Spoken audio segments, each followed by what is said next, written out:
నా పేరు సచిన్, నేను రవి సీడ్ ఎంప్లాయ్. ఈ రోజు మనం వచ్చినాం బాలాపూర్ విలేజ్. అన్న అభిప్రాయం కనుక్కోవటానికి. అన్న, లాస్ట్ ఇయర్ మీరు రవి ఉన్నతి వచ్చింది కదా, ఎలా అనిపించింది? బాగుంది.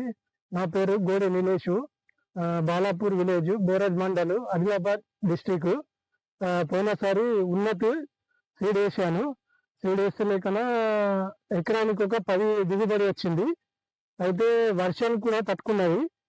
సీడ్ మాత్రం మంచిగా ఉంది. 3 ఎకరాలలో 3 ఎకరాలలో 30 క్వింటల్ అయింది. మన వేరే సీడ్ తోని కంపేర్ చేస్తే ఈ సీడ్ ఎలా ఉంది? వేరే సీడ్ లేకన్నా 5 క్వింటల్ దిగుబడి వచ్చింది.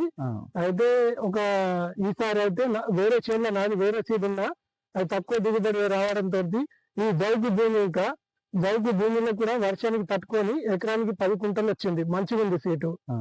మరి మళ్ళా సంవత్సరం ఏది వద్దాం అనుకుంటున్నారన్న? ఇప్పుడు 3 ఎకరాలు వేసాను, మరి ఇంకా 6 ఎకరాలు వస్తాను. ఇంకా రైతులకి ఒక 3 రైతులు కూడా ఇదే వస్తామని చెప్పిండ్రు. మళ్ళా వర్షాలకి ఎట్లా తట్టుకుంటాయా? తట్టుకునేవి. వర్షానికి ఆకు మంచిగా లేట్, కొంచెం ఒక 10 days లేట్ వస్తాయి, కానీ ఖాతా మాత్రం మంచిగా ఉంది. Okay, thank you.